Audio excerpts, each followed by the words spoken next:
threshold.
Welcome, everyone. We're letting folks in, and we'll get started in just a few minutes. Thanks for being here.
We'll wait just another minute or so, and I will get us started after we've let everyone in.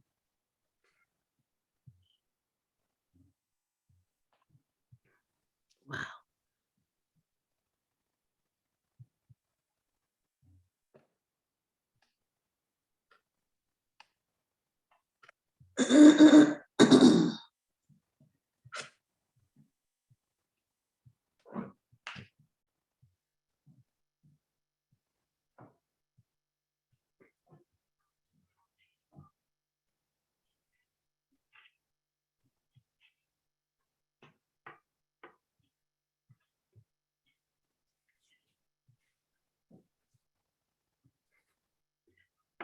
All right, I think we will continue letting people in, but I think we will go on and get started out of respect for everyone's time. And first, I want to just say welcome on behalf of the City of Decatur. I am Mayor Patti Garrett, and I'm really happy to have you here to join us for this town hall and conversation. We appreciate your time, your concerns, and your ideas. And I want to say a special thank you to Charlene Marsh for her work in putting together this town hall. I think we know that Decatur's location as part of the urban core of the Atlanta metro area makes homelessness an issue of importance to our city. I meet frequently with the other mayors of DeKalb County, and finding ways to even talk about homelessness and to find solutions is a challenge we all face. And I know that some of the DeKalb County commissioners have also been involved in conversations about homelessness. The National League of Cities has identified homelessness as a major concern for cities, and a number of barriers to addressing homelessness were recently identified by a mayor's survey conducted by the NLC. These included limited human and social services, lack of coordination between agencies, limited funding, and others. So we know that we're not alone in working for solutions, but I hope that Decatur can be a leader in its role in partnering with community organizations, faith communities, community members, and other local governments to address and prevent homelessness. Our 2030 strategic plan themes, civic trust, economic growth, equity and racial justice, and affordable housing must wrap around our homelessness initiatives. Thank you again for being here. I look forward to this important conversation. And now I'm going to turn it over to Charlene Marsh, who will be moderating the town hall and will be giving us some information and instructions on how we're going to proceed. So thanks again for being here. Thank you so much for your remarks, Mayor Garrett. So good evening, everyone. My name is Charlene Marsh, and I'm currently serving as a local government management fellow for the City of Decatur, and I've been in this role since January of 2021. And some of my work has involved working very closely with our downtown programs manager, Shirley Bayless, to look at various sources of research and have various conversations with individuals experiencing homelessness, as well as organizations that are serving in support roles to help those experiencing homelessness. And in the context of the City of Decatur and the issue of homelessness, I would say that the city has historically taken an approach that looked to DeKalb County for resources and programs. And we're entering a phase in which we are trying to kind of look inward and look around the City of Decatur to look at various partners that are existing here, whether it's a nonprofit, a church, or municipal partners. And we also want to open up this conversation that has been in existence between the Homelessness Task Force as well as other partners. And we want to open this conversation up to the community. So this town hall is a culmination of a number of these conversations. And we believe that if we're truly going to make an impact in this area, it's necessary for us all to kind of get on the same page. So the goals for this conversation, just speaking for myself, I hope that community members will walk away with a better understanding of some of the issues and barriers faced by community members who are experiencing homelessness.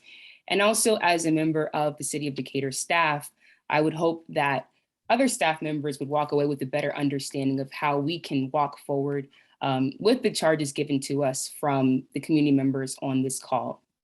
So just some ground rules.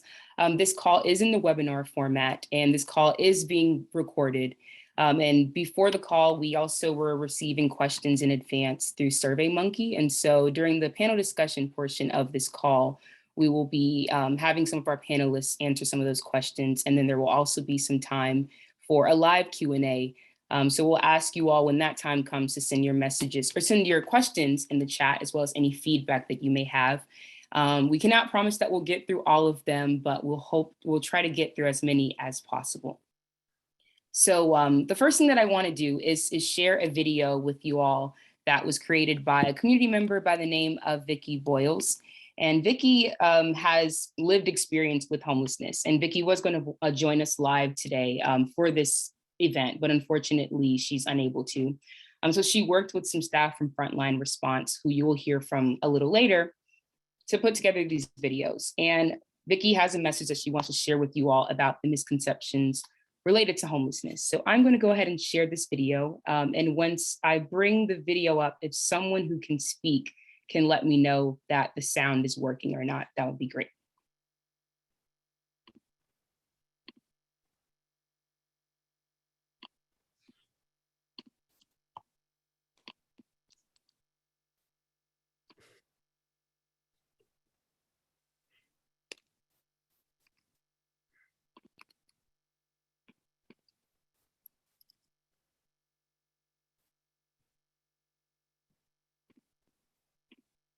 Sorry for the delay. I'm having a bit of a difficulty trying to get my settings together.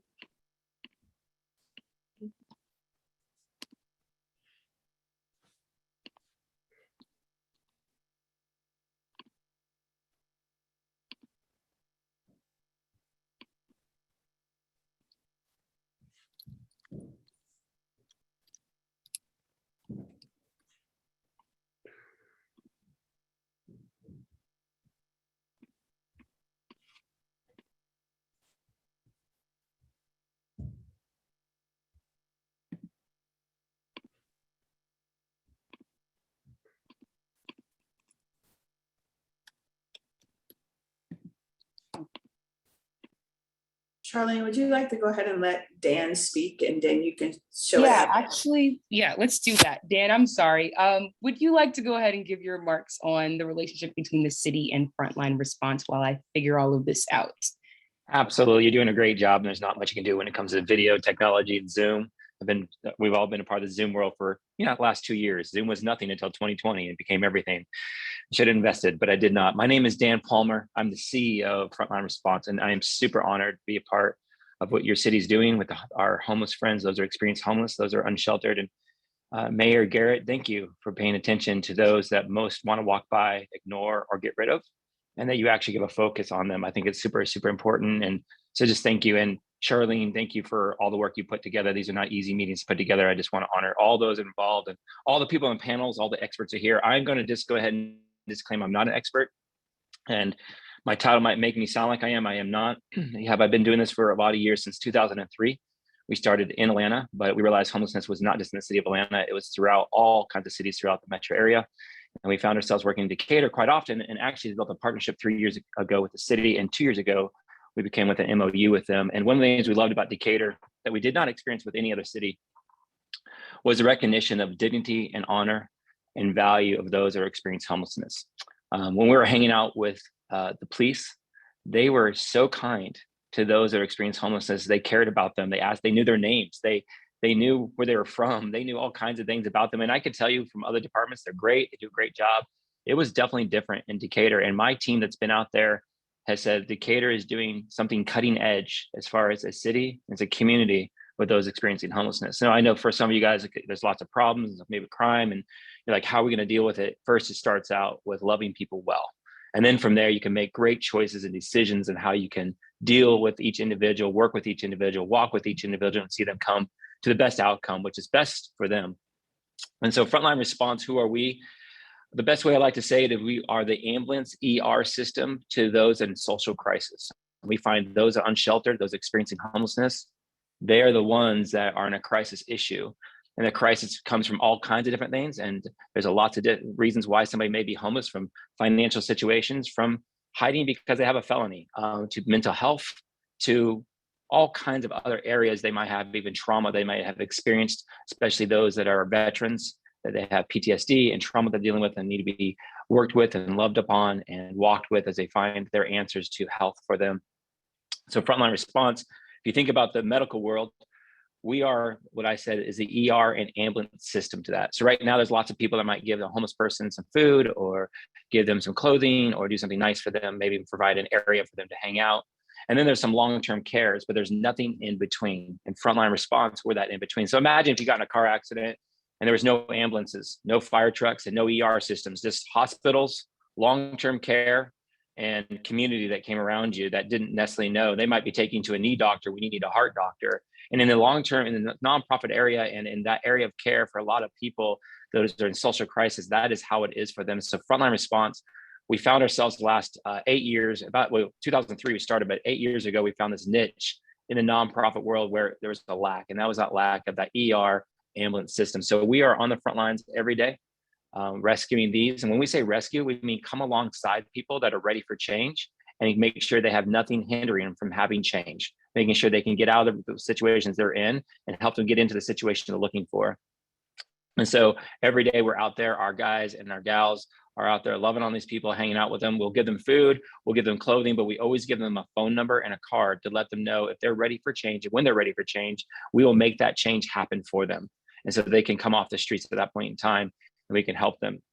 Just the last year and a half, we've seen 14 individuals come out of the city of Decatur out of homelessness and enter into long-term care, long-term housing, and off the streets, which is amazing in the city of Decatur alone. Now, throughout the city of Atlanta and throughout all of our work, we've done a lot bigger numbers than that. But just in your city alone, we've seen 14 come off the street as we have built these relationships, give them the option. And we believe that time gives people valuable, because time is one thing we cannot get back. So today, everyone's spending time here. We can't get this time back, because it's the most valuable thing you can give somebody is time. The next best thing we can give them is not tell them where to go, but give them options, because we believe choice brings dignity. Not us telling where to go, but we need to hear their story, hear what's going on, assess, case manage it, figure out what's best options for them. And then we give them options. We have over 50 other nonprofit partners we work with. Plus we work with their families. Plus we work with authorities, and we find out what's best for this person in the sense of options. And then we offer those options. And when they choose it, we pay for it. So we make sure there's absolutely no barriers from them going from point A to point B to recovery. And this is what we get to do at Frontline Response. And with Decatur, they have the city of Decatur, your mayor and those around there, the city have been awesome and gracious to say, we want to help fund the person when they are ready to take that step into long-term care. We actually want to provide that finances for them. And I just want to tell you, no other city has done that. Most of the funding we get is from grants, federal grants, state grants. It comes from individuals, but your city has stepped up and said, no, we want to help make sure these people know that we care about them and that we want them to have the best long-term care that they're choosing on their behalf, so they may recover and come back into society as they were meant to be. So this is what Frontline Response does. We're super honored to be a part of you guys. And you guys have questions later, we'd love to answer. You want to come by. We are actually in DeKalb County, and we're off Gresham Road is our headquarters. And so we're just really honored to be a part of this. And so once again, Mayor Garrett, thank you for having us on. And Charlene, I turn it back to you. Thank you so much, Dan. And I appreciate, or did you have something else you wanted to add? I was just going to say, Miss Vickey was one of our first ones that we got to be introduced to in 2006, I think it was. We met other homeless, but hers is also in some other areas. We got to be a part of her whole journey to where she's at today. She works with us on regular weekly. She's with us working and volunteering now to help others come out of homelessness and also out of sex trafficking. She is an amazing hero of ours. So I'm super excited. I hope those videos work. Yes, so that is a perfect segue because I got my technology to work now. So now I'm going to share the video of Miss Vickey. And as I mentioned, Miss Vickey had a message to share about misconceptions related to homelessness. So again, if someone who can speak can let me know when I share this video, if the sound is working, that would be great.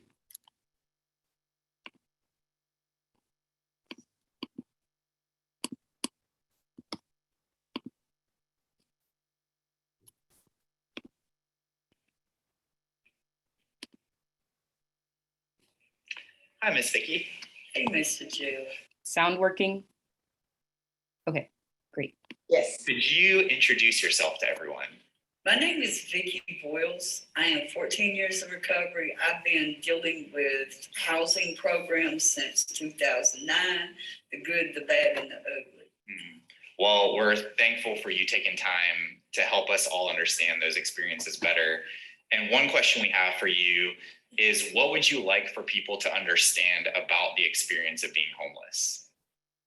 It's a job. It's a really hard job. And if you don't have a mediator that knows 9 people that has one person they put in the door, you may very well be homeless longer than you intend to be. And what are, from your experience, some of the misconceptions that people have about homelessness? Homelessness is like shelf life. Everybody has a time that they're going to come out of that street. Mine was 16 years. There may be longer. They may even die in the street, and some do. But people choose to be homeless away from a lot of rules, and they don't have to go in or have anybody tell them what to do. And it's a lifestyle to want to be out there in the streets. More the addiction takes the daily logic from your thinking, and all you think about is get money, get high, get money, get high. 4 or 5 days in, oh, I'm hungry. So you got to get money, get food, get dope, get high. It's a rat race. And your mind gets caught up in the addiction. You don't think about anything else like, well, I'm going to go sleep in a hallway, or I'm going to go sleep in a bush, or I'm going to go sleep in a park. Because just because you think that person doesn't need to be homeless, He's probably been homeless a long time and he's comfortable with it. Everybody has a shelf life.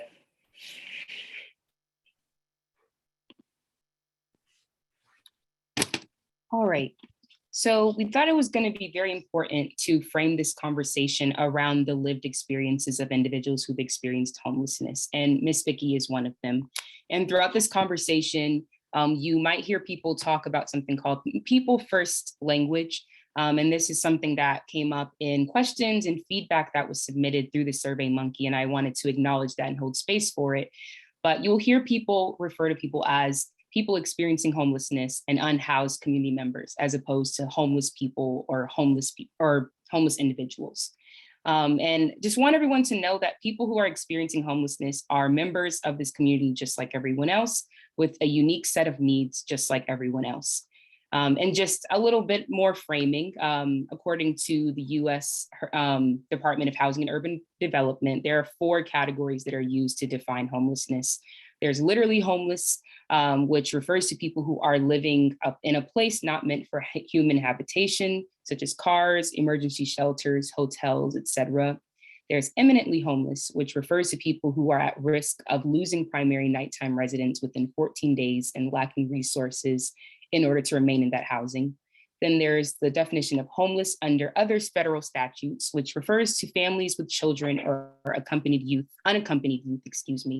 under age 25 who are unstably housed. And then you have victims of domestic violence. So people who are fleeing or attempting to flee from domestic violence, sexual assault, stalking, etc. And then you also have the McKinney-Vento definition for children specifically, which refers to individuals who lack a fixed, regular, and adequate nighttime residence. So these are some definitions that we want you all to be aware of as we engage in this conversation. And we also want you all to be aware of the various contributing factors to homelessness. So in Miss Vickey's video, she mentioned some of the health barriers, talking about physical health as well as mental health, and how those things, if people do not have adequate care, how that can put them at higher risk of experiencing homelessness.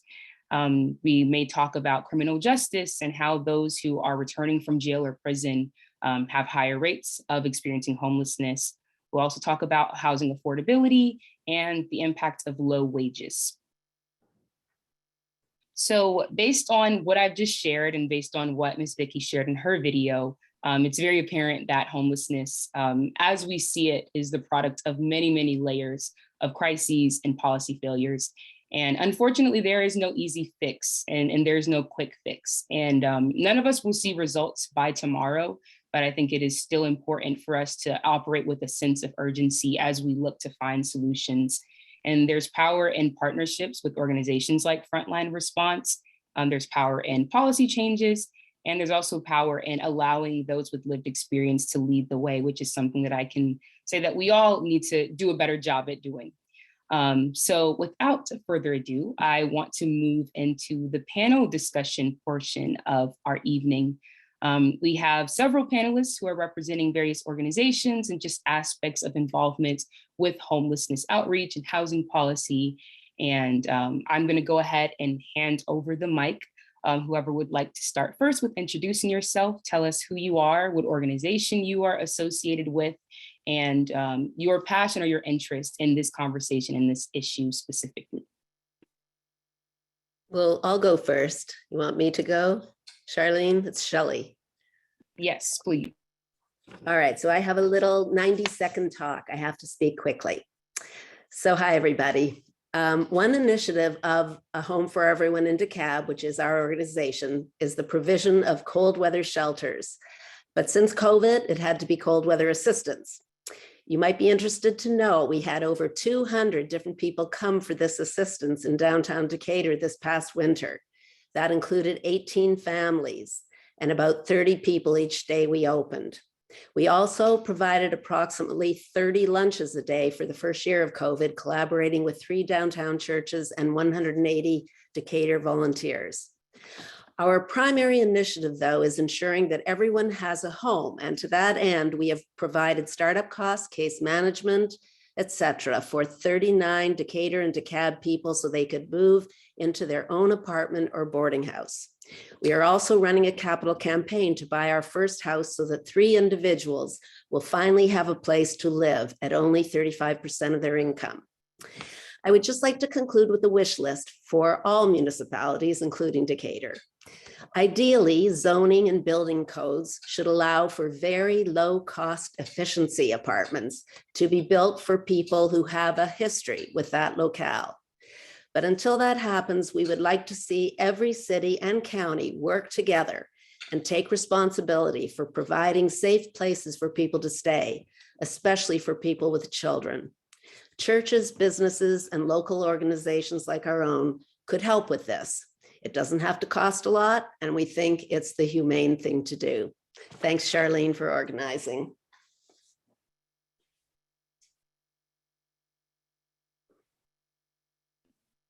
Right, if our next panelists could introduce themselves. I'll go next, Charlene. This is me. I'm Tyana Mizell. I'm the director of homelessness at Frontline Response. I have the joy of going out into the square each and every week and navigating homelessness with those individuals that are unsheltered throughout the square and throughout the surrounding areas with myself and my team, our outreach members, as well as my case manager and the community members, as well as the library. And I really appreciate you all in the community. I spoke to some of you all face to face and listened to your concerns as we help those individuals as well. And it's just a loving community. It's always been a loving environment, even growing up in the surrounding areas. So I really enjoy, for me, it's like I'm always coming back home every time I get to come into the square and help those individuals. It's a joy in my heart. I love doing the work and I've loved seeing the progress. And once again, thanks, Charlene, and thanks to the City of Decatur for allowing us to have the opportunities to serve.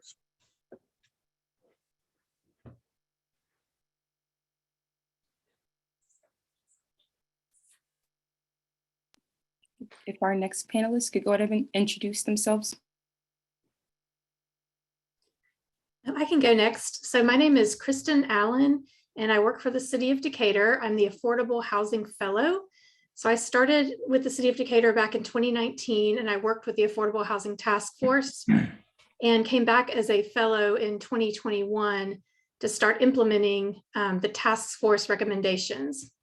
So for the last year plus, we've been working on things like starting the new Decatur Land Trust, which is a 501c3 for permanent affordability, a home rehab program called Decatur Home Rehab to try to keep lower income seniors in their homes. We've worked on mandatory inclusionary housing, which requires 1% of new units in multifamily developments be affordable to people at a certain income level. And we're also starting to work on some zoning reform to look at our zoning code to allow more of a diversity of housing to help home affordability.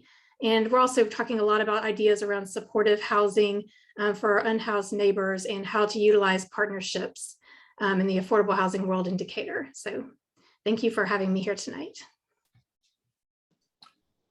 I guess I'll go next. My name is Todd Speed. I'm senior pastor at Decatur Presbyterian Church. We're right between the MARTA station and the library. I've been there about 15 years, and about 8 years ago, we began to formalize the response. People would knock on the doors for help, and so over the years, so we would kind of begin to formalize that by something called Threshold Ministry, and Threshold Ministry is very active, and to this day, our current director, Leslie Raymer, is on this call, as well as our former director, Ellen Gallo, and Donna Straups, our current chair of the steering committee over Threshold. And about 10% of the people on this call, I think, are related to Threshold through volunteering or part of their interest in the church. So, thank you all for being here and being part of this conversation. About 2016 or so, we began to see a change. We'd always had 1 or 2 folks sleeping on the property at the church, would often be gone before we ever got there in the mornings, and we didn't, no big deal. They cleaned up after themselves, not a problem. About 2016, we began to see a shift, and then particularly 2018 became kind of went from 1 to 2 people to 8 people to 12 people to 16 people, and kind of before long we had about 20 people sleeping on the property, and it wasn't 18, out of the 20 people, 18 people were fine, weren't causing any trouble. There's always one or two, often with a mental health situation, that were causing problems for others, whether it was urinating, defecating on the property, or turning tricks, prostitution, involved in selling or buying drugs. This kind of thing. One of the myths about homelessness is the danger of homeless people. Really, homeless people who are experiencing homelessness are some of the most vulnerable people, because they don't have anywhere to lock up their things or themselves, and so they often are the ones who become victims of crime. And our folks have experienced that at the church. We had a big discussion about 3 years ago about the property, and we involved members of the community who were using our benches during the day and night, and we ended up deciding to close the property, so to speak, at 9 p.m. from 9 p.m. to 7 a.m. Because it was kind of becoming like a tent city, and it really wasn't necessarily good for any of our neighbors, including those who were without a home. So one of the commitments there was that we've try to make a commitment as a church to be good neighbors to the people who live across the street, and the restaurants next door, and the library next door, and the kids who walk to school, and to the Global Village, which is housed in our school, the preschool. So, and as well as our friends, our kind of rotating group of friends who are experiencing homelessness. Myself and others on this call know a lot of these guys and females by name. We've heard their stories. Each one is different. Each one is on the street for a different reason. Each one of them certainly deserves the respect and the dignity and the hope that we try to offer anyone in the community. So that's probably enough for now. I guess I'm very glad this conversation is happening, because Threshold and a Home for Everyone and Frontline and others, the city, are doing good works, and it's the more we can collaborate and work together and kind of share case management. We've got some grants from DEEM that have been very helpful for emergency hotel assistance. We've got a hopeful grant coming up from the county that will help with those with disabilities, be able to house folks with disabilities. So just glad we're having this conversation, and hope we can collaborate more. And I'll be glad to take any questions about the church's role in offering a place of the garden during the day for folks to just rest, or whatever folks want to ask about. Thank you. And thank you to all of our panelists who have introduced themselves. So we're going to just jump right into the discussion. And related to what you just mentioned about some misconceptions, Reverend Speed, I'd like to ask our panelists to reflect on some other misconceptions and myths that they have heard of or have seen as it relates to homelessness. And what do you want community members to be aware of with these myths? I can speak to that, Shelly, real quick. Am I unmuted? Yes, Leslie. Okay. I'm Leslie Raymer, the coordinator of the Threshold Ministry, the current coordinator. I came on just as COVID was beginning, and I've worked on and off with homeless folks for 20 years, people who are experiencing homeless for 20 years. And the misconceptions are always, these are the folks are either mentally ill or they're medically free. You all know that everyone knows the misconceptions. Everyone knows the stereotypes. The people that Threshold Ministry works with on a weekly basis, it's basically one of everyone you can possibly imagine. I've even met an attorney who became homeless, and the Threshold works on relationships, and we work with partnerships with organizations like A Home for Everyone and Decatur Emergency Assistance Ministry, Decatur Cooperative Ministry, to link the folks that come to us to partner organizations and organizations like Frontline that can help them meet their own goals to get out of homelessness and get back into housing and get back into productive work.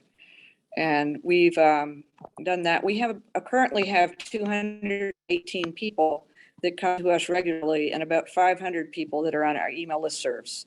And it's literally one of everyone. And I'm going to step back and let everybody else take their turns. I've got a comment too about a common myth, and I'm going to read it again too. Keeps me straight. So I think one myth people have a lot is that when we start giving food and clothing and other things, we're enabling people to enabling them to stay the way they are, and assuming that they won't do better if we're helping them in that way. So I just want to address that, especially being a family therapist. So it is true that young children should not be enabled to do things that they can do for themselves. I think we should all agree, like we see with so-called helicopter parents. And when kids are encouraged to try new things because of their developing brains, they are then able to learn confidence, self-sufficiency, and how to succeed. But when it comes to the people who are chronically homeless, it's different. They have mental health and substance abuse issues possibly, and no resources or support to do better. So it's not so easy to learn new tricks at that point, even with the research that's popular now about the plasticity of the brain. So helping them with food, a little money, or clothing is not going to keep them from doing better. They simply, and this is not all, but I'm talking about the people who are chronically homeless. They simply find it extremely difficult to function in the world, and certainly living on the streets isn't going to help with that. The best thing that can help is basic stability and a safe and secure place to live. And we know that the research all shows that it is even less expensive to house people than leave them on the streets where they can get sick, end up in jail, or whatever. So basically what I'm saying is the brains of people who, and this is usual, who become chronically homeless have not been wired for self-sufficiency and confidence. Many grew up in unstable homes. In fact, a great many even suffered sexual abuse. I've heard that's up to 25%. So as a result, their brains become overly wired for fight or flight, not logical thinking. So even though they might be very clever and have the skills to perform at a job, as soon as they feel threatened in any way, like feeling that others aren't treating them with respect, which is a very common thing that I hear, or that a boss isn't happy with them, whether it's logical or not, their insecurities are triggered and they lash out or quit. It's an automatic process. It's not one they can control. They end up burning their bridges and can't stick to their goals. So as I'm saying, I don't think helping them out with what we call sometimes Band-Aid help is hurting them. Really, housing is the answer. And really, we know the philosophy of this day and age, even by the federal government, is housing first. Get people into housing, then they can start working on some of their issues. Okay, thanks. Sorry to go on for so long.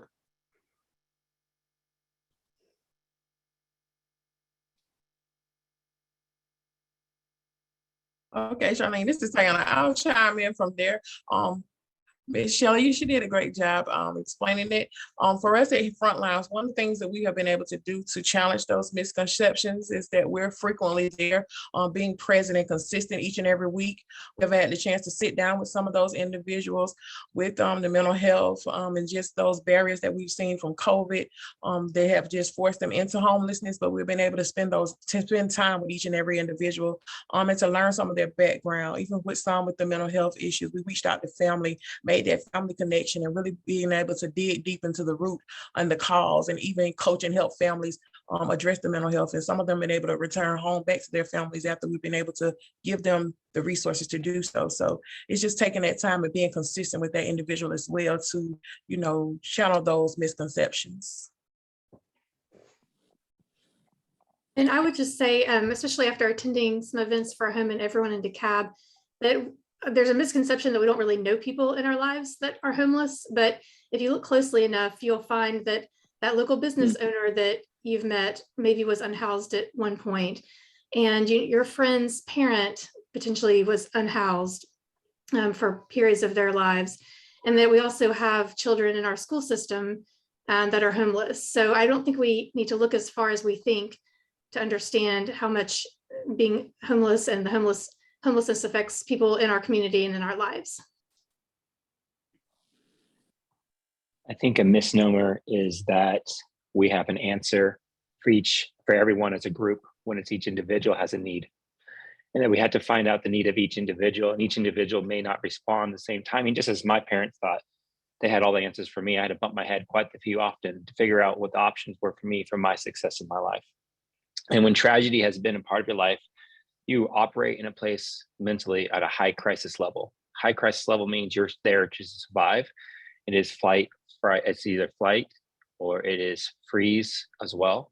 And our fight says flight, fight, or freeze. And many of them have froze. They're still caught in that situation where they're trying to figure it out. And I think programs that we have are phenomenal, and we need almost all of them plus more. But to assume we know what an individual needs would be making sure that we don't know the individual. When the individual figures out what they need, then they can take the first steps. And then one of the issues we deal with then is those that are dealing with mental health. And at that point in time, that's where we as an organization, as government, as science, and as faith-based people, we need to grow in our ability to understand the issue of mental health. And that's one of those issues that has a barrier that's still very hard to come through. But I would come back to this, say, for those that might be dealing with some struggles and issues of homelessness, it's their story that's super important. Their dignity to choose their own outcome, to get out of there and not being told where to go. I know about you, when I was told at 16 what I had to do, I chose the opposite, even if it was best for me. But when I realized what was best for me and I made those choices, I then continue to make choices to my success that I am today. So I just think, as we're all saying right here, it's so super important. But one that we cannot do as a society and as a people part of a great city is assume we know the answer because they are unsheltered. So we know the answer they must take. It must be time, energy, finances, resources, and allowing the individual to know that we cherish them as they are and let them begin to make the steps, maybe not on our timetable and maybe not the way we like it, but the way that will make them successful in the long term. And that will get rid of these issues that we're dealing with right now, where we help people somewhat for a while, but they fall back into homelessness. So I just want to encourage us that we don't all have the answers in one bucket, but each individual, we can find the answer for them as long as we have the resources and the partnerships, the collaboration, the city, the faith-based, the nonprofit, and the citizens come together. We will have all the resources any individual may have that they need to come out. Thank you all for your very thoughtful remarks and answers to the question about myths and misconceptions related to homelessness. In a few of your answers, some of you mentioned some answers to the next question that I was going to ask. But before we jump into that question, I do want to share another video that Miss Vickey so graciously prepared for us today. And I am hoping that the technology will work this time once again.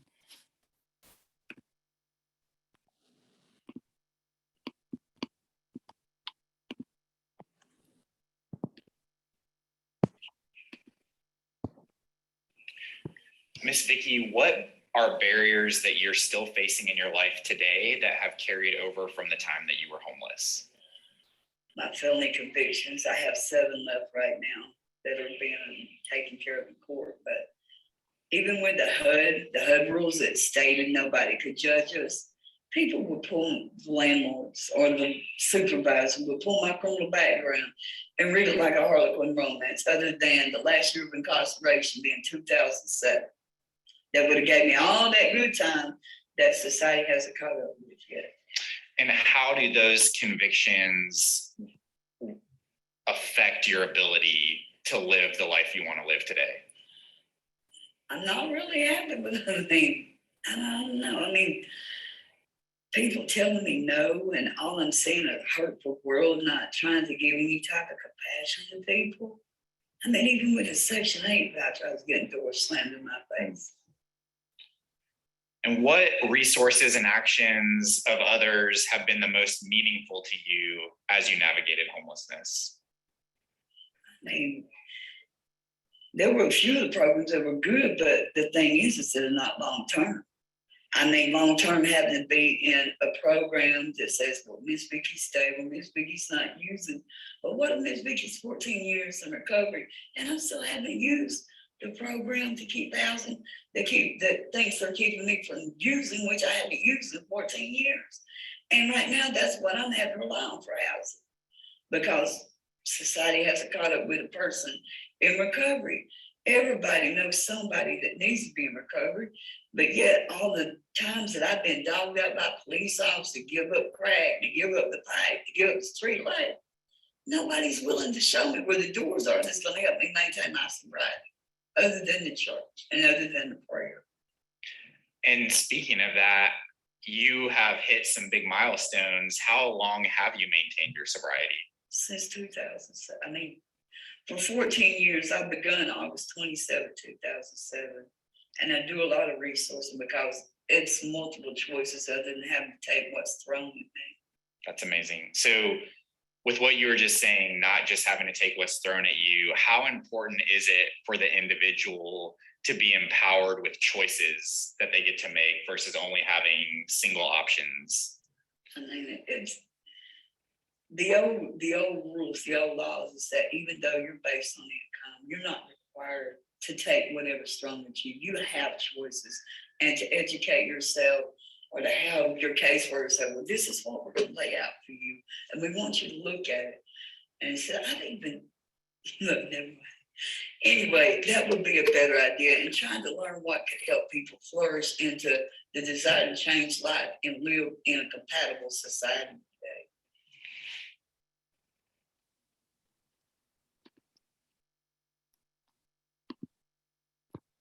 So in that video, Ms. Vickey mentioned some of the barriers that she's experienced as she's tried to get out of the experiences that she had with homelessness. And one of those was her being wrapped up in the criminal justice system. And as mentioned earlier during this event, there are a number of barriers that those who experienced homelessness in the past or are continuing to experience it today continue to face. And so as some of you talked about in your last answers, you mentioned some of those barriers. So I'd like to open that discussion up a little bit more and ask, what are some other barriers that people are facing? And what are some creative ways that you have seen, whether it's wishful thinking or something that you've seen somewhere else, or something that you've actually been involved in and engaged in to tear down some of those barriers that our community members experiencing homelessness have continued to face?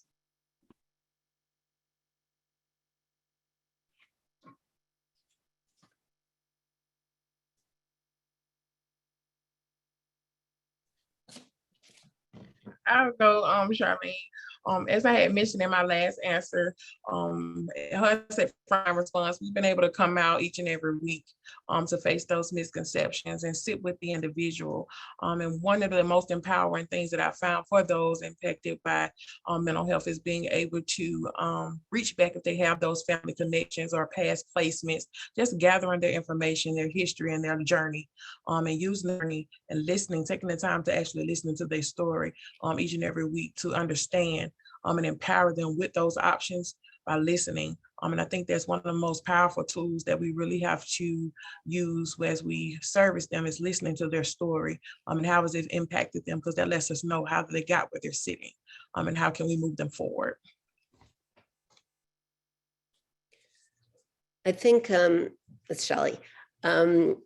One of the biggest barriers, we're still in the mental health thing, and I have seen research that says that people who experience homelessness, again, chronically homeless, it's 20 to 80% possibly, who have mental health problems. But I don't know if everybody knows that the biggest problem is when the psychiatric hospitals started closing, and that started in the 50s and then took place more in the 80s and continues to today. The states were supposed to take the money that the federal government was using to keep these hospitals open and put them into community treatment centers and group homes. Well, they didn't. And so a lot of people, their home was the streets. And so I think that's one of the biggest barriers. I mean, many could use good treatment. And sure, there's, you can go to Grady and different county places, but they need more than that. They need more care, therapy, medications, and a secure place to live, which I would keep going back to.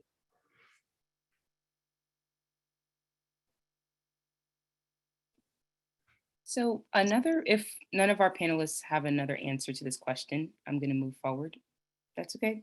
I can weigh in on one thing, Okay, which great. is probably pretty obvious to everyone, but being in the affordable housing world, just as Shelly mentioned, having a place to house unhoused individuals, to work with partners, is extremely difficult given the prices of land and homes in our area.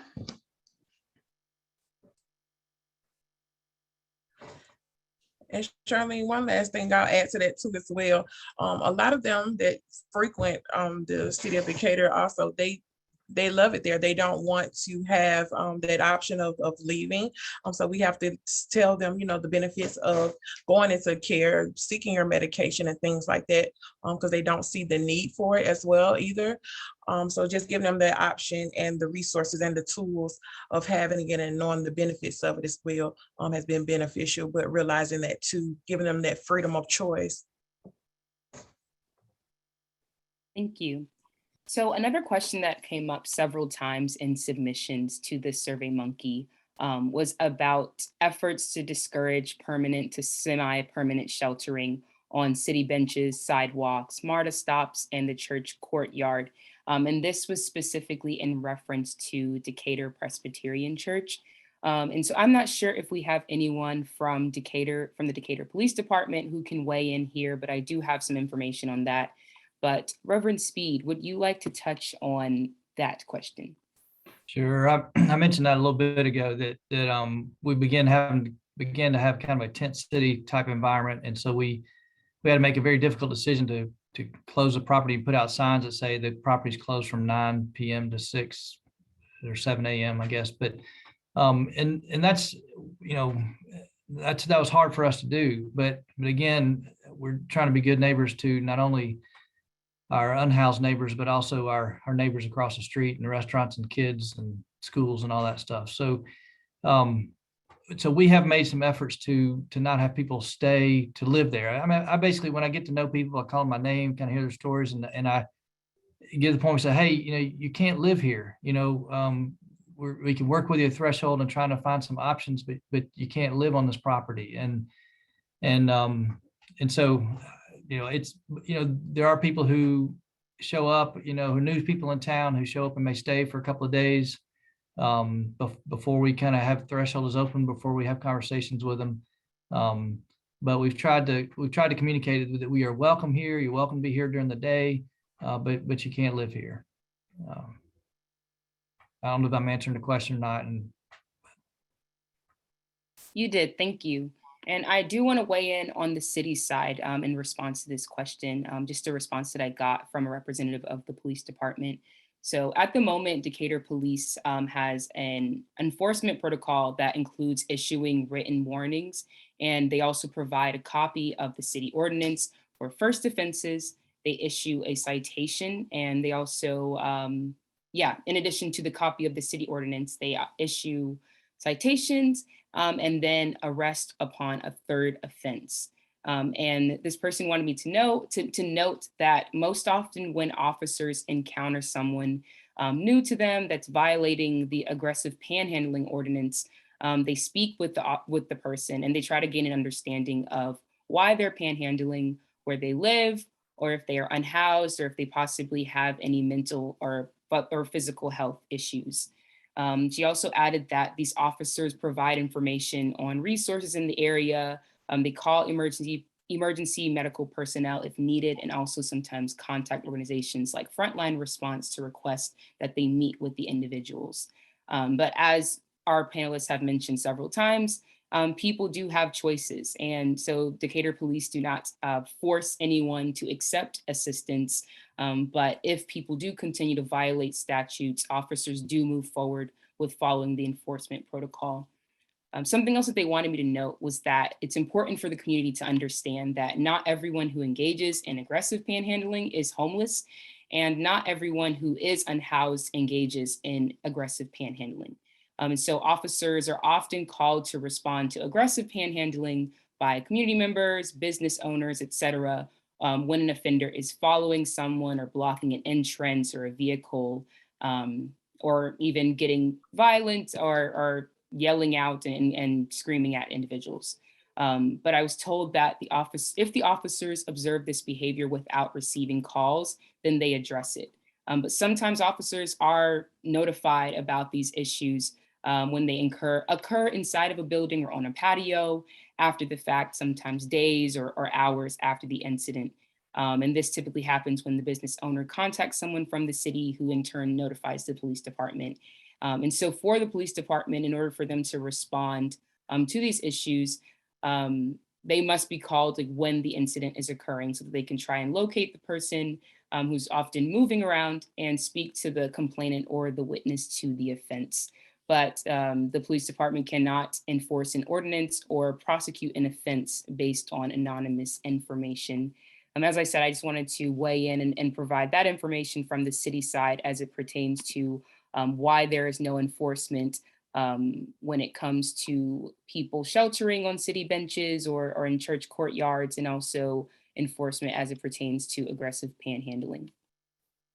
So another question that some community members submitted, and this question was about ways that the city can coordinate better with existing nonprofits and organizations to assist unhoused neighbors. And specifically in this question, there also was a question about housing options that can be explored, whether it's transitional housing or permanent housing.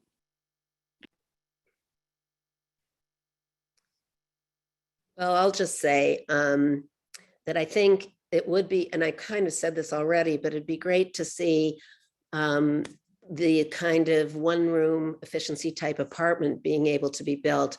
I know the city's looking at cottages on church property, but we of course would like to see small efficiency units on church properties and in other places. That would make them very affordable. We aren't into affordable housing. We're into what we call really affordable housing. So, you know, I think something like that would be a great thing. And I can speak to that from kind of the brick and mortar housing directive that I have as far as trying to create new affordable housing. And I completely agree with Shelly. I think that the main issue that we're facing with affordable housing in Decatur is where to put new housing, because there's not a lot of land. So I think we would look at this as a partnership opportunity to see who might be able to come forward that has land, and then what partners might be able to come forward to help create the housing on it. And then we have the Decatur Land Trust that can participate in things like that and create a long-term ground lease under the land to keep it affordable long-term. And then we can also work with other people to help, organizations that can help with the people coming in and out of the housing and provide the support services that are obviously extremely necessary for success in that area. I want to speak up just briefly to something we've experienced at Threshold Ministry over this last year, as more and more people have become unhoused or at risk of losing their housing because of COVID and job losses. People get into the rapid rehousing systems and they have to wait a while to get an apartment, and they have to stay in motels for sometimes for up to a couple of months while they're waiting. And there's very little public money available to provide people bridge stays in hotels while they're waiting for their housing to become available. Threshold is spending almost 25% of our budget helping people with short-term hotel stays. That's a real gap. Hope Atlanta has that problem, the county, and I imagine the city is also runs across that problem.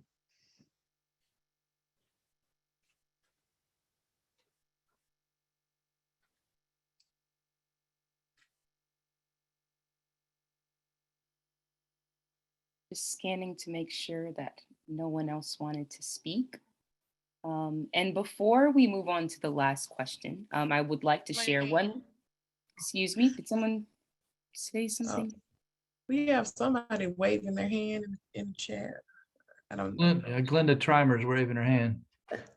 I think maybe to remind folks that the panelists are speaking now, and then there will be an opportunity for questions in just a few minutes, I think, from the other participants, I believe is the kind of the format. So everyone that is participating now is a panelist, and then we'll open it back up again for, because I think we've had several folks indicate they might have a question. So thanks. Charlene, I might just say a brief thing about housing is that one of the big shifts from into the 21st century is away from kind of warehousing and homeless shelters and soup kitchens and towards more permanent housing with wraparound services. And that's such a need, is to get people into the more permanent housing with services as well for mental and physical and employment and other things. But as Leslie mentioned, the bridge housing is probably one of the biggest challenges and problems we have. And I know Frontline's trying to address that somewhat, but bridge housing from the street to a more permanent apartment is very difficult and very expensive.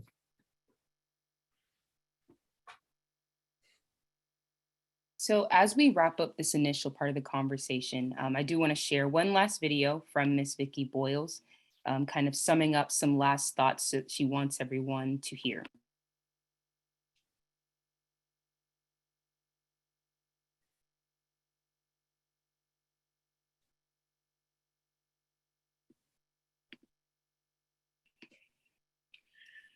So we've had the opportunity to see you serving now, both here at Frontline, but also just serving people in the community who are struggling. And what motivates you to do that? A lot of my friends that I know of won't even take the time to come and sit in the office. So for me to have a dollar notepad and an ink pen and to keep all my resources in my mind and have gone there and know the Marvin route makes it easier for my peers to be able to utilize the resources like I do. And it's like a blessing. If you get a blessing, pass it on and allow it to help somebody else out. That's fantastic. And is there anything else that you haven't shared yet that you would like to share or that you would like for people to know? I'm emotional. I have all day.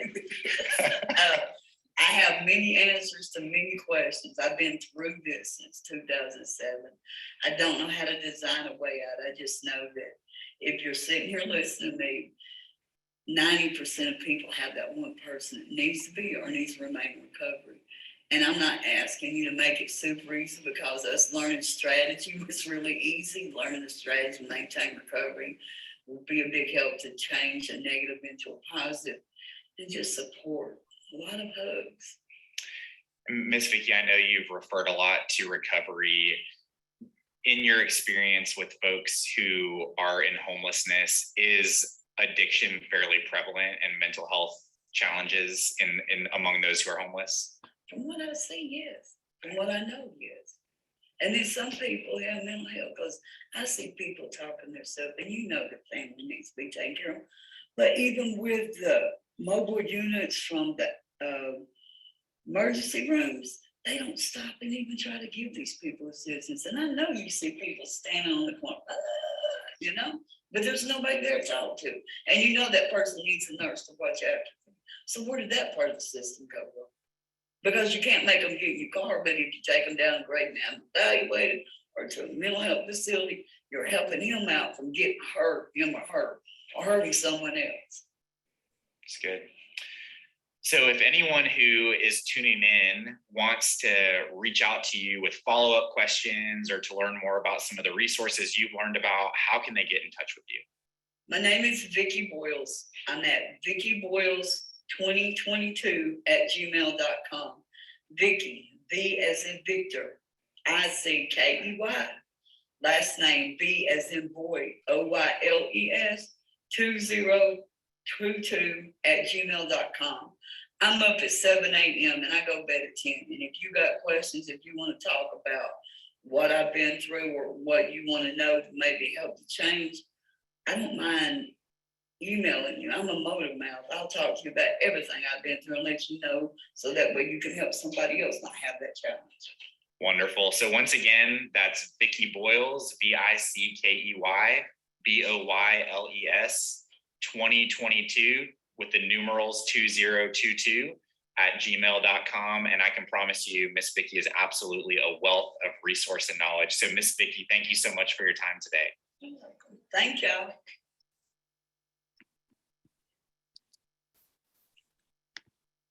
All right, so I hope that everyone here was able to learn a lot from Miss Vickey as she shared her experience with homelessness. And I also hope that you were able to learn a lot from our panelists who talked about their experience assisting community members who are experiencing homelessness. If you have any thoughts or questions or messages of support that you'd like to send Miss Vickey, her email address was mentioned in that video, and so feel free to send her stuff.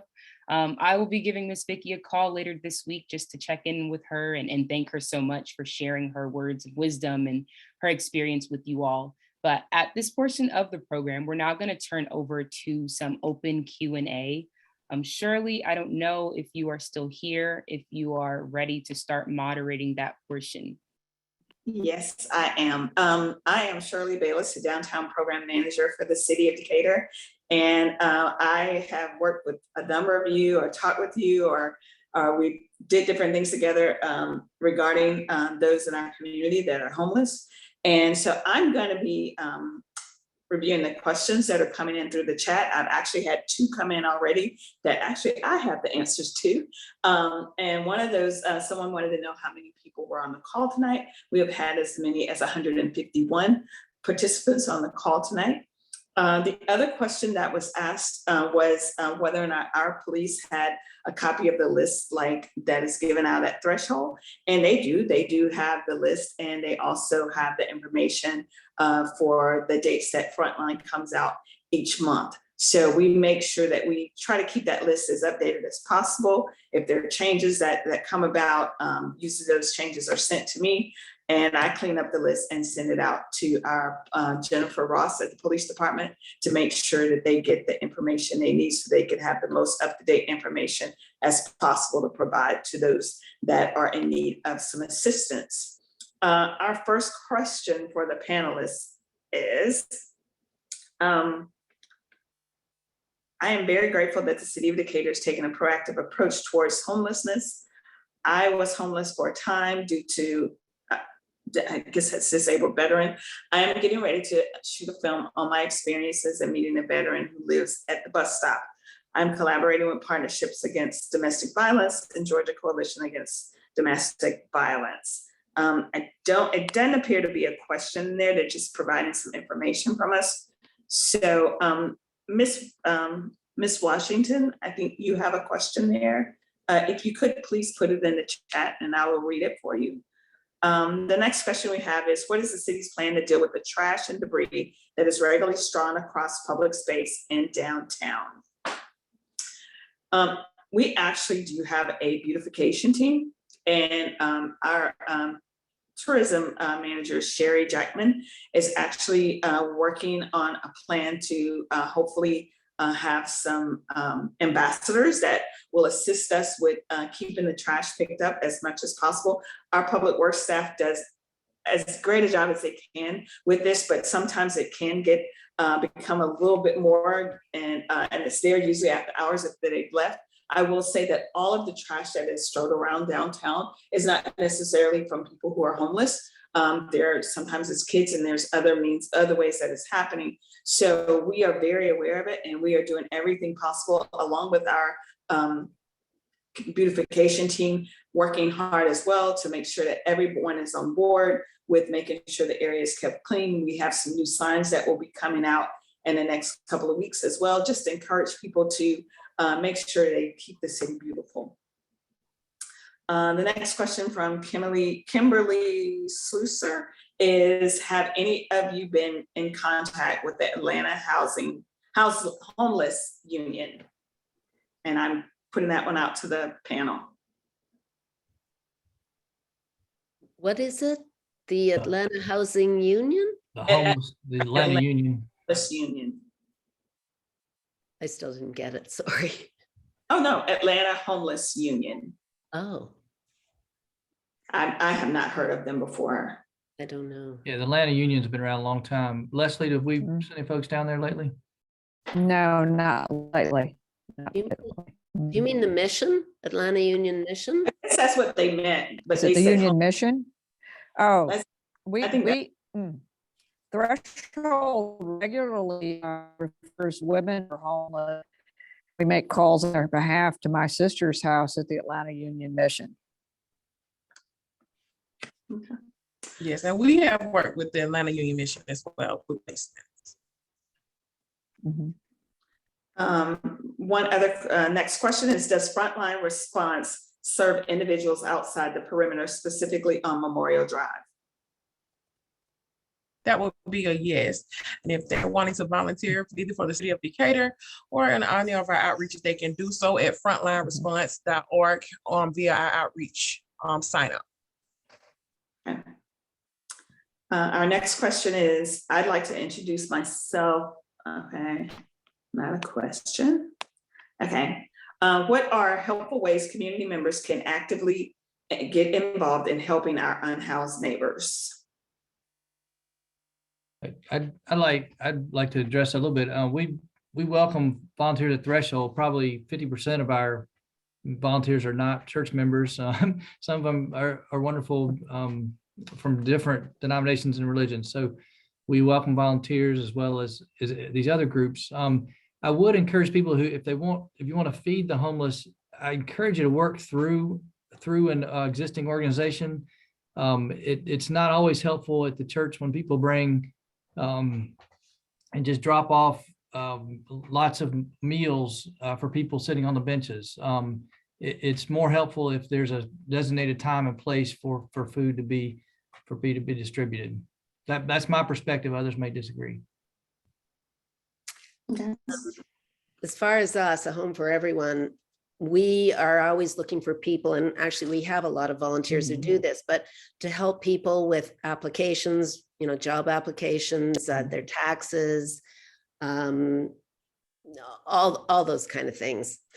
And on our website, you can sign up to, for what you'd like to do in particular. Also, we need help finding apartment complexes that will let us rent 3-bedroom apartments so that we can place 3 people in them. And it's very hard to do that because they consider it subleasing. So if you have any contacts with apartment complexes, we really need something like that. We need money because we have our campaign to buy a house, and we really want to buy more houses because we don't know another way that people are ever going to be able to afford a place to live with the way things are going in the housing market. So if we own our own house, and right now I mentioned that we have 130,000 pledged towards our first house, we can keep the rents low, and people can just pay 30% or 35% of their income, which is doable for a lot of people, because a lot of the people that we meet in downtown Decatur do get some sort of social security like SSI, and it's about $800. So if they're paying, 35% for rent, they have money left over. They can try to find other sources. They have time and MARTA cards and whatever to apply for jobs. So that's something we need. And then always, I know the city loves me saying this, to lobby our city and county to provide more very affordable housing. I'm going to segue on to Shelly because I hope everyone will step up and volunteer with a home. And there's a whole network of faith-based organizations in the city of Decatur that people can volunteer with besides Threshold Ministry. There's Decatur Emergency Assistance Ministry, Decatur Cooperative Ministry, and Decatur First Baptist Church also has an assistance ministry. And then there's other organizations like Free Fridge 99 that provide refrigerated little locations in front of businesses and churches around DeKalb County and Atlanta, where people can pick up food when they're suffering from food insufficiency. There's so many places you can volunteer. Thank you for that answer. Someone else asked also if how do they help people with experiencing homelessness, and are there resource lists for them to hand out? We did include that in the focus last year, and I will get with our team that are editing the focus and provide the most updated list so that we can publish that again for the community. But also Threshold, if I'm not mistaken, you guys have copies at your location that possibly can be picked up as well. Is that correct? Yes, and so does a Home for Everyone. They've been handing out resources with their cold weather assistance. Okay. And we have The next- resources for pretty well every need, medical, shelter, employment, everything. Okay, and I will make sure that we get that published again in the focus because all of our residents do receive that. The next question is, I often get the question, who can I call when I see someone who is unhoused that is in need? How can I help this person? What is the best way to help someone who is unhoused find help? Well, the first thing is, assuming they're in DeKalb, they would contact, and Ann Pope will like hearing this, to contact the county. There's a number, and it's called the Coordinated Entry System. And just to get registered there is really the first thing people should do. Okay. Is there anyone else that wants? Oh, yes, and I'll list our case management hotline and our home information in the chat for everyone. Thank you. Next question is, how do housing programs for those experiencing homelessness fit into the bigger picture of the affordable housing in Decatur and beyond? So I'll answer that. I think when I try to really wrap my head around this issue of providing very, very extremely affordable housing, transitional housing as part of Decatur, the City of Decatur's affordable housing initiatives, I keep going back to the newly created land trust. Decatur Land Trust is probably the best vehicle for trying to come up with solutions. So the land trust was incorporated as a 501c3 in July of last year. We have a board of directors and are just starting to embark on fundraising.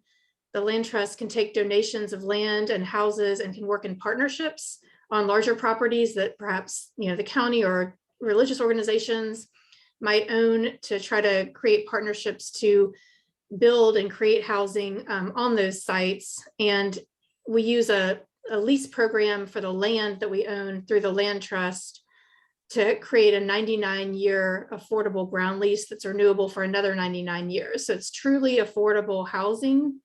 I know this doesn't exactly answer the question because we're still trying to work out how we can work with partners to provide very low affordable housing, along with workforce and other affordable housing initiatives that the city has through the land trust. But what I can say is this is going to be a community effort, that we can't do it on our own. The city can't do it on its own, and the nonprofits can't do it on their own, and the Decatur Land Trust can't do it on its own. So it's going to be a collaboration of having the community also help, with any resources that they may have, and just to get involved in this, so we can try to come up with these solutions together and using all of our strengths. And to add to Kristin's answer to that question, because I see a question from Willie Washington with the City Schools of Decatur in the chat. And so Willie actually reached out to me last week after seeing the signs about the homelessness town hall to request a meeting to discuss some avenues for collaboration with the city. And so I think that is one way. And Kristin and I will be meeting with their team in a couple of weeks. But there are also the organizations that are here on this call, Willie, to respond to your question. I'd be more than happy to share contact information for those organizations. But this is a conversation that Kristin and I have been having for the past several weeks, is really how do you bridge that gap between creating more affordable housing, but especially looking at what is affordable for some people and what is not affordable for others. And that really relates to our community members experiencing homelessness. Okay. Our next question is the question that was related to the Memorial Drive homeless. Tyana, if you would please provide your information in the chat so that they can contact you. Our next question is, do any of your organizations help individuals who are unhoused with disabilities obtain SSI and SSDI?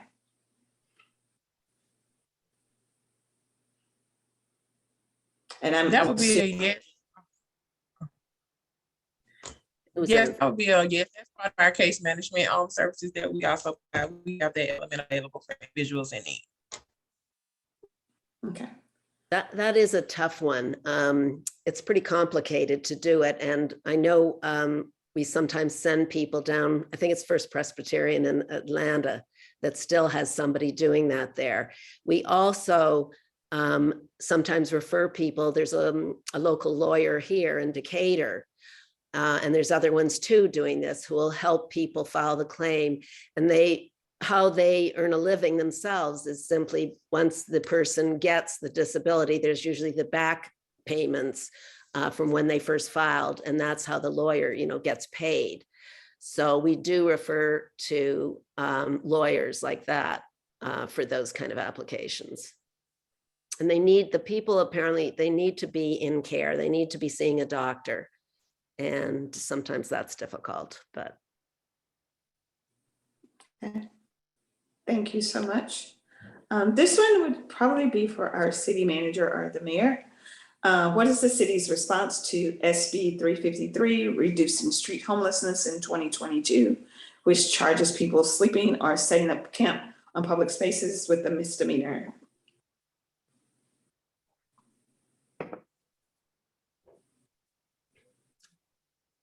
I do not believe that bill went anywhere. So I think that is, there was a lot of pushback about the, the intent of that. And I don't believe that is something that, that is something I think that has not gotten support at the state legislature. And I don't see it coming back, but if it did come back, I think there would be a willing coalition to work towards finding better solutions for dealing with homelessness, and also just the tendency sometimes for this state to kind of micromanage what happens in individual communities. So it is my understanding that bill has not gone anywhere, and yesterday was crossover day. So, but I thank you for the question. Thank you. Our next question is for the organizations that are represented here. Do you provide case management? If so, can you please provide the days and locations? Well, when we house somebody or a family, we do provide case management. We're not, that question might have to go to threshold ministry or something. So we aren't just doing that out on the street when we do cold weather assistance or anything. But definitely once we help somebody get into a permanent place, we do. For frontline response, oh, I'm sorry. Go ahead, Tyana. For frontline response, we do provide live case management on our Wednesday outreaches. We were there today, and we'll be back on the 30th, and we do it from the library on the second floor. So we do provide live case management to those who are ready to be placed at that moment. Kind of like Frontline, we at Threshold, we try to build relationships with people. Sometimes people, it takes a while to earn trust. So we try to provide a hospitable place. People can receive mail at church. I think we got 50 plus people receiving mail at Sycamore House. And so building that relationship with folks and trying to earn their trust to begin to for them to even want to begin to talk about a conversation about housing sometimes is the first step. Okay. I'm giving everyone a couple of minutes more to submit any additional questions.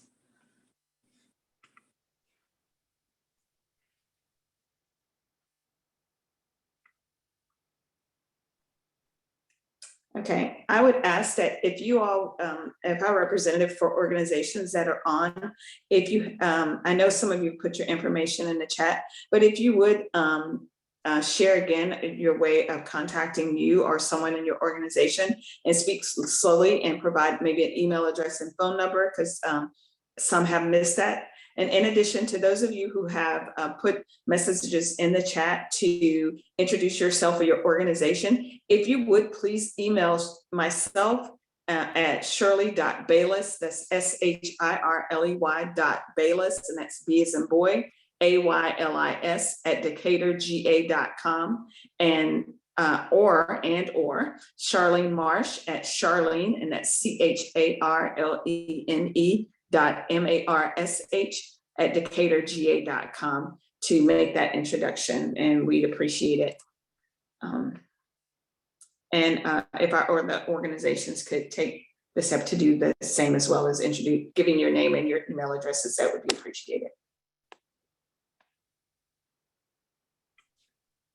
I do have just a follow-up request. I think there's been a lot of information put in the chat, and if there, Charlene, if there was a way to consolidate that and to have that information available all in one place, I think that would be helpful. So thank you.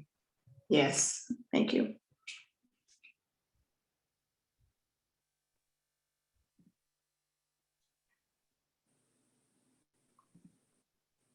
Okay, my contact information is Tyana Mizell, and it is my first name, TYANA, at frontlineresponse.org.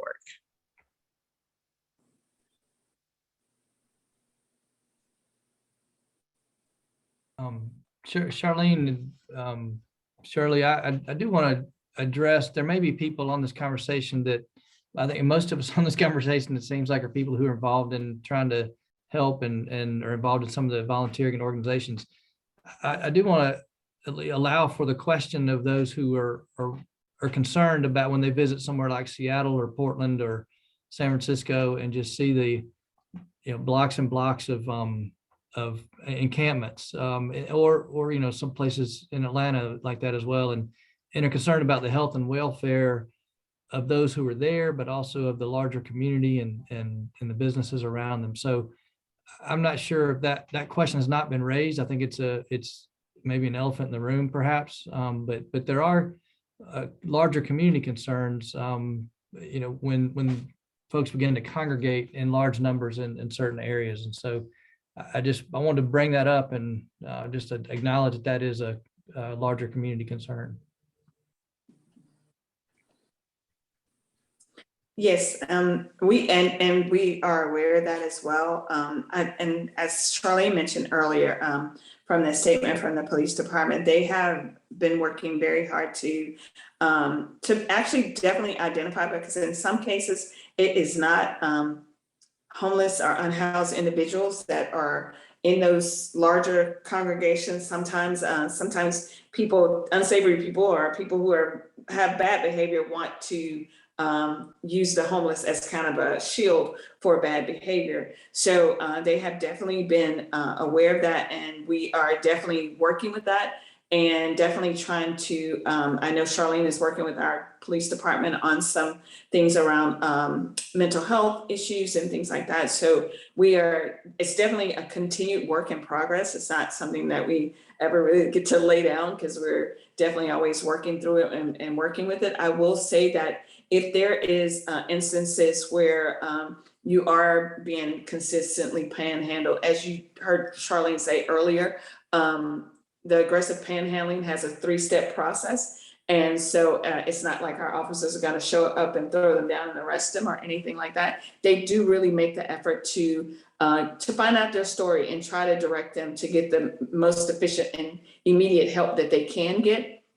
And if it is a mental health issue, that has been very difficult during this season, because a lot of times before an officer can get a person to the place they need to go to get the help for mental health, they're turned around because they say, we're not taking anybody. Or if they take them to the hospital and they tell the doctor said that they're not a danger to themselves or anyone else, they release them. So we are definitely on top of all the things that you see, but it's not an overnight answer at all times. But we definitely I stay in communication with our businesses with the best practices when it comes to their businesses. Sometimes they don't follow those guidelines just because it's a heartstring for sure to see someone who needs help and really not either feel comfortable or know how to figure it out for them.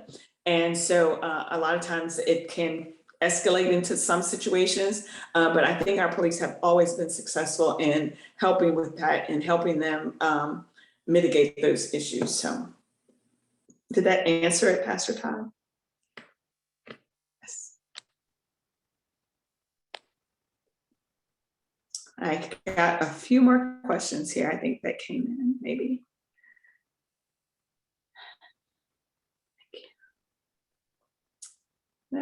No other questions. We have we are at 7:31, Charlene, so I'm going to turn it back over to you. Okay, great. Thank you so much, Shirley. And thank you everyone for engaging and sending those questions. I have received the request to compile a lot of this information, all of these resources, and that's something that I'm working on. And hopefully I'll be able to add all of that stuff to the city's web page dedicated to homelessness. And I'd also like to include a section just for some FAQs, because I know there may have been some questions that weren't answered tonight and some questions that community members will continue to ask. So moving to our last portion of the program, because I want to be cognizant of everyone's time. I know that there were questions about next steps, and throughout our answers, we have mentioned continuing to build partnerships with churches and Frontline Response, the city, the school system, and further. But something that we are working on right now is planning a supplemental point in time count. So every other year, the county does a point in time count for unhoused individuals. And this is something that is mandated by HUD.